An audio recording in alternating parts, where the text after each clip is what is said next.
What is going on, everyone? Good afternoon, and welcome to a special Tuesday, March 26th edition of Established to Run's NBA Injury Analysis Show. I am Mark Denkenbring, joined as always here by Mike Gallagher.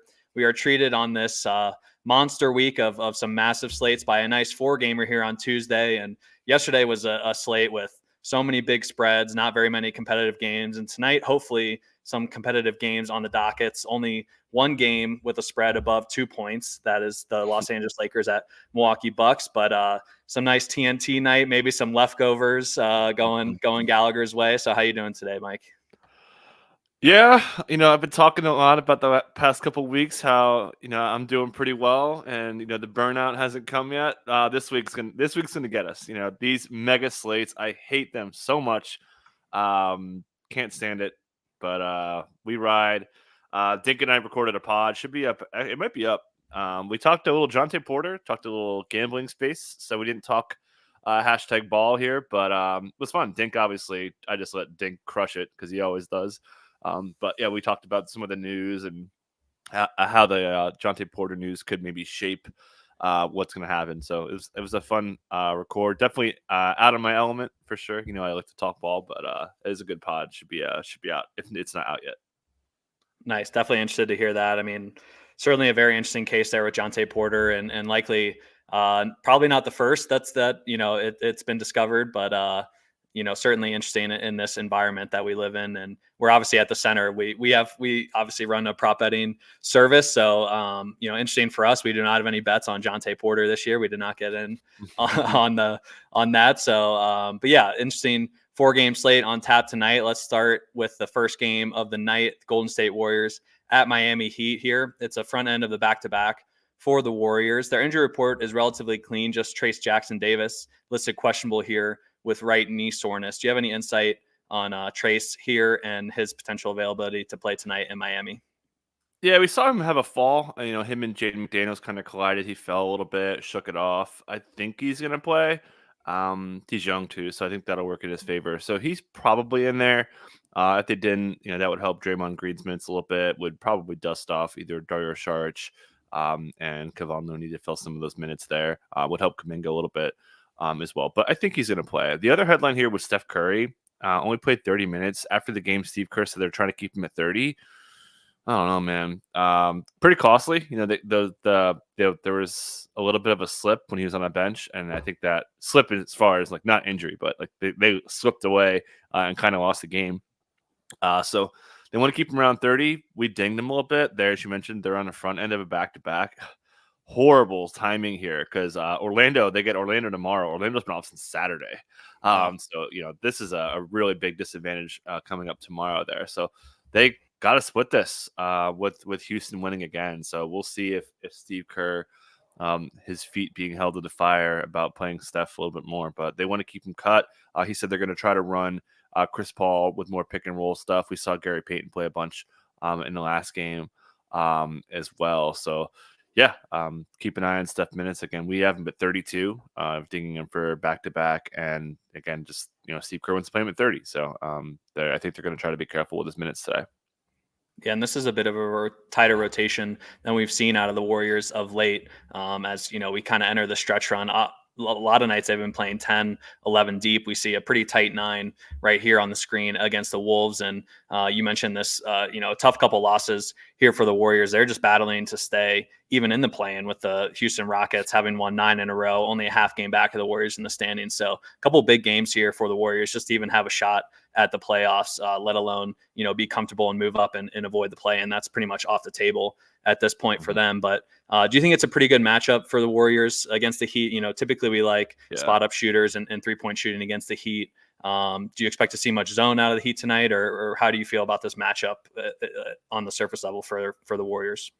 Yeah, definitely see some zone, maybe some box and one stuff. They don't run too much of that, but yeah, definitely the Clay matchup. We love 3-point shooters against Miami, so should be a pretty good Clay game. We saw him play a pretty good bit. No concerns about Clay's minutes, interestingly enough. So maybe he plays, his 30-minute mark again here. And then should note Kuminga, who's playing pretty well, lost a little bit of run. They wanted to give Andrew Wiggins some minutes, so that was a little bit odd. Just to know. But yeah, 3-point shooting, again, off-ball 3-point shooting it's not like Bulls bad, but Miami does kind of give up catch and shoot stuff a pretty good bit. Cool. On the Heat side, we have a very busy injury report to dissect here. 3 out tags with Tyler Hero, Josh Richardson, and Duncan Robinson. Kevin Love is upgraded to questionable. I believe this is his first game listed questionable. And then Jaime Jaquez, Caleb Martin, also questionable here with ankle discomfort. Jamal Cain and Bam Adebayo listed probable. And then Jimmy Butler listed available despite missing shoot around this morning with an illness. He should be good to go here. So let's start with the questionable tags. I know you have a tough time reading Miami and they aren't the most forthcoming injury news, but any insight here on Kevin Love, Jaime Jaquez, and Caleb Martin, 3, pretty big wing and front court players for them. Yeah, we saw Caleb get the cue, a little bit limited as well. It was blowout. That kind of helped. Really big win for Miami. Blow out your Cavs. Nice bounce back for the Cavs. It's getting Charlotte back to back is good medicine for a blowout loss there. We saw Jaime miss the last one. Definitely could see him miss this one with the discomfort here. Don't really have a great read. Bolster didn't say anything there. You mentioned Jimmy Butler. I'm not considering him probable. I'm considering him questionable. We saw him get this before, and he was fine. So I think he's all right, but I just don't trust Miami. Bam getting this back tag, pretty straightforward. So don't really have too much to add. Obviously, if they did start missing some guys, Haywood Highsmith would play a little bit more. They'd probably extend Nikola Jovic, who is going to get cut a little bit by Kevin Love, taking that off the table there. But and then Delon Wright actually should shout him out too. Got talked up a bunch from Spoelstra after the game, so he would benefit a lot. Probably would guard Steph a pretty good bit too, so could see his minutes kind of getting pushed up. Wonder if he would start. I don't think they would want to put anybody else on him, so I won't be surprised if we get like a crazy Miami rotation change there. And they talked a lot about using the 2-3 zone with Delon at the top of it and with Rozier, and they seem to really like it. And it was good. Obviously, they had one of their best games of the year. I think Delon's coming for sure, but potentially coming for the starting lineup here. And he might even be, if Jimmy did get downgraded, I wouldn't be shocked if Delon moved into the starting lineup, especially if Jaime couldn't play. If all these Q tags are in, including Kevin Love, do you think the Heat would run a 10-man rotation, or do you think they could potentially cut it down to 9-man and one of either Jovic or Highsmith would be cut out, or potentially even Delon or Patty? Any read there? Yeah, I think it would be Highsmith would be the most vulnerable there. I think they like Delon. I think it took a long time to get Delon kind of up to speed, but the matchup, you just needed somebody like Delon right in the spot. So I think Delon's kind of safe-ish. Famous last words talking about Miami rotation. But I think Delon kind of #earned it with a bigger role. Cool. That makes sense in this matchup. And I messed up the tags earlier. I said Jamal Cain and Bam were probable. They are listed available, and then Jimmy Butler is the one probable. So my bad there. Thanks for clarifying on your side. Let's head over to the Lakers at Bucks. Big injury here on the Lakers side. LeBron James ruled out, which obviously has a lot of ramifications in their rotation.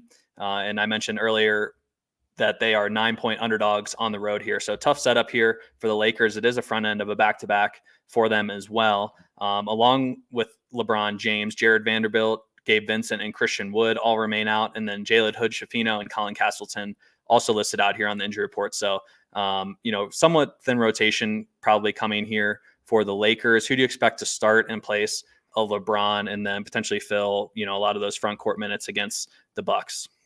Yeah, we saw this iteration basically last week. It's a little bit different with Cam Reddish and all that, and then Middleton too. We'll talk about this in a second. So the last game LeBron missed was against the Bucks, and they started Spencer Dinwiddie in his place. So expecting that for now, we've got a little bit of a hedge because Middleton's back, so it's a little bit easier to play that kind of defense. But Spencer Dinwiddie's been a big piece of their defensive schemes. He's been on ball a bunch. He's been playing actually pretty solid defense. Not so much the last game with the 145, but they're kind of trusting him more defensively. So I feel pretty good. Call it 85% confident that Spencer Dinwiddie gets the start. Wouldn't be surprised if Taurean Prince or even Cam Reddish, who I thought has been playing a little bit better, been kind of doing the main wing defender game. There as he's kind of back in action, kind of really cutting out Taurean Prince. So I won't be surprised if Reddish or Prince start, but feel pretty good. Spencer Dinwiddie will get the start. And then did you mention they get Memphis tomorrow, which is, they seem to be clearly okay, we want these Western Conference games and not play the Eastern Conference games there. But yeah, obviously massive role coming for AD, massive role coming for D'Lo, who will be back after missing the last one for illness, and then Austin Reeves also. So could be pretty tight here, despite the back-to-back. Darvin Ham has been, pretty aggressive at pushing up minutes here. Definitely, that sounds good. Do you think any chance of overlap between Jackson Hayes and Anthony Davis tonight to help contain Giannis and the Giannis Brook Lopez or Giannis Bobby Portis lineups? Yeah, definitely could see it. Not confident in that though. I think that they've got enough, kind of wing depth to fill them out. We saw that happen a little bit more when they were like, you know, uh, Cam Reddish was out or somebody else was missing. So that was just kind of a way to fill minutes here. But without LeBron, definitely could be on the table. But I don't think it'll be like a lot of it. Cool. On the Bucks side, we have Patrick Beverly listed doubtful with a wrist sprain. Try to say right wrist a few times fast. It's pretty tough. And then Giannis, Marjon Beauchamp, and Chris Middleton all listed probable here. So we've come to trust the Milwaukee probable tags a little bit more this season. Any concern there on the probable tags? And then without Beverly, how do you think they handle the backup point guard position here? Do you think they bring someone new into the rotation or just kind of shift the lineup a little bigger here against the Lakers? Yeah, I mostly think they'll run it pretty big with, AJ Green getting minutes, but like not handling. He's like a point guard only by listing. He doesn't handle. So he's just really a floor spacing guy. Shout out Derry Bird. But yeah, Giannis, we've seen this. He's had this hamstring thing. He's had Achilles tendonitis, knee tendonitis. Doc said he, isn't injured, and they sat him 2 games in a row. But should be good. I'm a little bit more apprehensive now because he is starting to miss games. We saw those probable tags like count and rack up, but he's, they're clearly managing him. And now that things are like really starting to steady where they're looking pretty good for 2 or 3, and I don't even know if they really care about 2 or 3. So that's something. So yeah, I would be, a little bit nervous about the probable tag there. Yeah, Middleton should be good. Triple-double the last game. Minutes are up a little bit. They didn't really need to play him in the last game, so he's got like mid-30s in him. I think he's going to be pretty good. We talked about this before. February 22nd could clearly play in a playoff game, but he's looked the part, and he'll handle a bunch. We mentioned no Beverly. Dame had a pretty rough game. They were really aggressive. The Thunder were with kind of trapping Dame, which is why Middleton's assist kind of got pushed up as some secondary handling there. But yeah, Bobby Portis. Are we just rage betting Bobby Portis overs? National TV Bobby Portis here. So that's something to watch. And then, Connaughton, Jay Crowder, those guys will mostly round out this thing. They are not on a back-to-back, so could get some pretty heavy minutes if this game could stay close. Yeah, nice island game here for Milwaukee, and they play again Thursday and Saturday. So no back-to-backs in sight. So hopefully can lean on the probable tags and trust there. And you got to tell me, are we betting Bobby Portis overs? You're the consigliere, Mike Gallagher, the consigliere. So yeah, listen, following you wherever you go, brother. Yeah, I'm probably gonna do something. Yeah, he's been just. I don't know. I don't have the stats, but I feel like every time Bobby Portis on national TV, he's dropping like 25, 30. For sure. All right, let's head to the third game of the night. Another competitive potential matchup here. Tight spread, at least from Vegas. That is Oklahoma City Thunder at New Orleans Pelicans. Front end of a back-to-back here for OKC. The injury report, relatively clean. Just Ousmane Dieng, Keontae Johnson, and Adam Flegler all out on G League assignment here. So any news and notes you want to share with the people about the Thunder heading into New Orleans tonight? No, Lou Dort got dinged up a little bit, but after the game, Mark Daigneault said he's fine. So pretty much could ignore that. Coming off a pretty bad loss, did not get their offensive game going. Milwaukee packed the paint on them a pretty good bit. Just a uncharacteristic lack of physicality from the Thunder.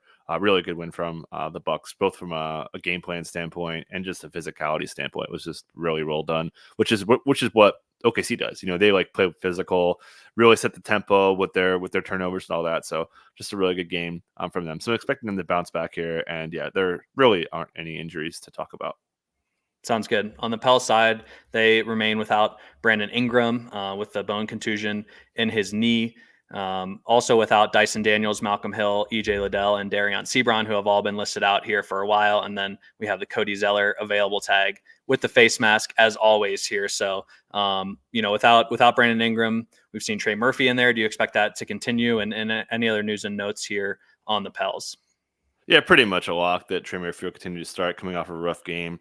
Everything else is pretty much straightforward. A bit of a rotation change. We saw Zion Williamson essentially run full 1 quarter, third quarter, which isn't usually his thing after the game Willie Green said that was kind of because he was hot. I mean, he was just absolutely destroying the Pistons, 13 to 14 from the field, got to the line, had 6 assists, which we liked. We had over 5.5. So yeah, that's pretty much it. But yeah, should be pretty tight here. They are on a back. No, they are not. No, Are there's they? an island for the They're not. Pels. They're on Thursday as well. So could get pretty pushed at minutes here.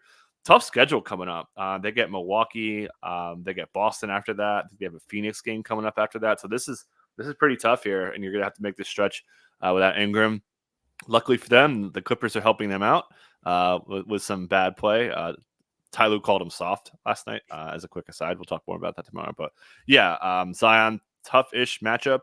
Herb Jones, not on Herb. Definitely one person who does put it on Herb is Shai Gilgeous-Alexander. He's had pretty good history against Herb over the years. So yeah, great game. A lot of pretty good. And I'm pretty, I love OKC, so I'm pretty excited for this game. Definitely.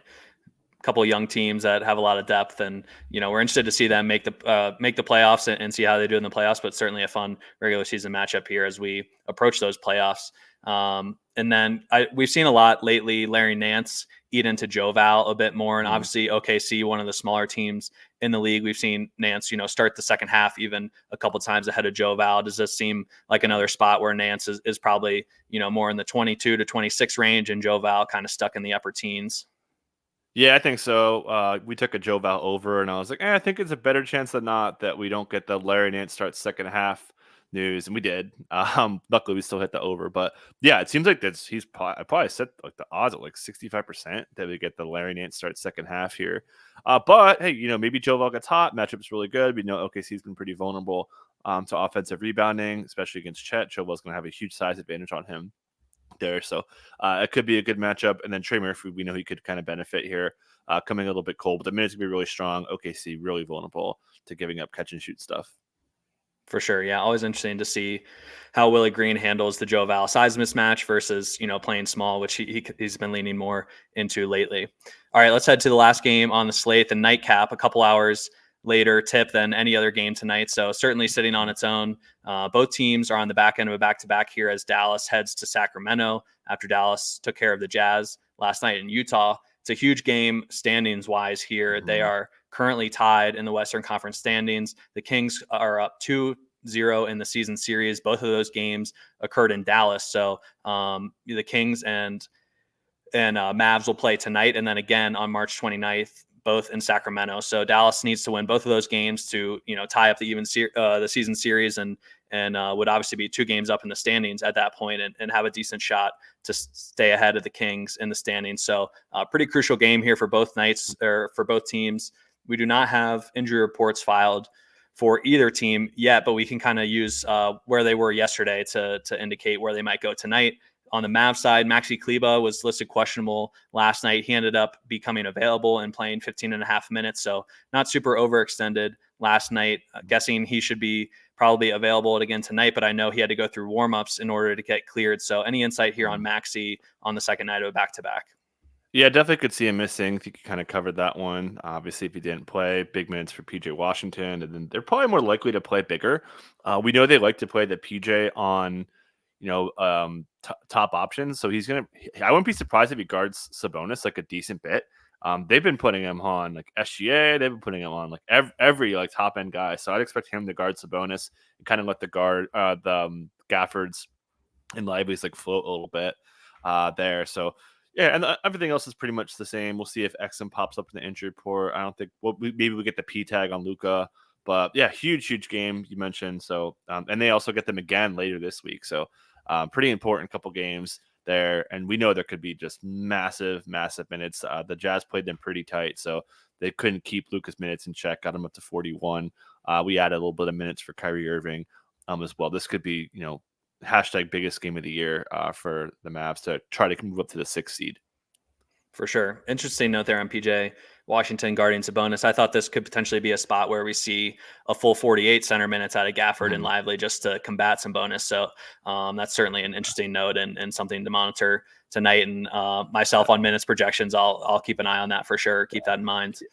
Yeah, they used him on Wemby. You know, they use him on a lot of like centers with some size. They use him on Durant. Like they really trust PJ Washington. So I think it's definitely, you know, I'd probably even say more likely than not he's going to guard him a pretty good bit. Cool. On the Kings side, relatively straightforward injury report here, as Kevin Huerter is likely out for the season with his separated shoulder. Trey Lyles out with a left knee sprain. I imagine he will remain out. We know Huerter is out for sure. Any chance Lyles comes back, or is he gonna continue to be out here for a little bit? No, should run it back from what we saw last night. So they'll continue to start hashtag Ellis Island, Keon Ellis, who played great. Him and Davion Mitchell, like they, you know, we're kind of sending most of the coverage on Tyrese Maxey. They doubled him as well. So Keon Ellis should get the start. Davion Mitchell played pretty well yesterday. Got the defensive player of the game chain. Samantas Sabonis, another double-double to beat Kevin Love's streak there. So yeah, don't really have too much to add. I think Keegan's going to probably guard Luka, and Keegan guarding Luka, and then Keon guarding Kyrie. But we'll see a lot of the double guard stuff with, you know, smaller lineups. Should mention De'Aaron Fox. He's crushed this matchup in 2 times, 30+ points in each of the 2. Curious to see if Derek Jones Jr.'s minutes come along for the ride. They are pretty thin for on-ball defense with Josh Green. I'm talking about the Mavericks now, so curious to see how the Mavs handle their wing minutes there. But the Kings, we know we're going to get like close to 40 probably out of De'Aaron Fox, a bonus. We'll see if Keegan Murray can handle the matchup defensively and get his minutes up there. Harrison Barnes, who knows where those minutes come down. But they're going to play Keon and Davion a pretty good bit for the defensive assignments. Yeah, given the stakes of the standings of this game, I really think we could see tie rotations on both sides here, potentially. You know, no Duarte or even less Duarte than we've seen in just big minutes on the King starters here with Keon in the starting lineup and then Davion likely backing him up as you mentioned. All right, that will do it. Any other news and notes before we get out of here? No, I don't think so. Just get out of here and start freaking working for tomorrow pretty much. For sure. Massive slate on tap for tomorrow. We will also be on Playback TV again tomorrow night. I believe it is Drew, Sam, and I on the schedule. So Mike gets the night off after his massive matchups column incoming for tomorrow. So that'll be fun. 9 p.m. Eastern I'll be time. there. You know, I'll be there. For sure. Playback.tv/ETR. You can watch the games with us. With a massive slate, we'll likely have plenty of bets to sweat, throwing out live bets as well, and just going around the league, popping in on certain fun games and talking basketball. It's a great time. So I'm excited to do that again tomorrow night, 9 p.m. Eastern time, Playback TV.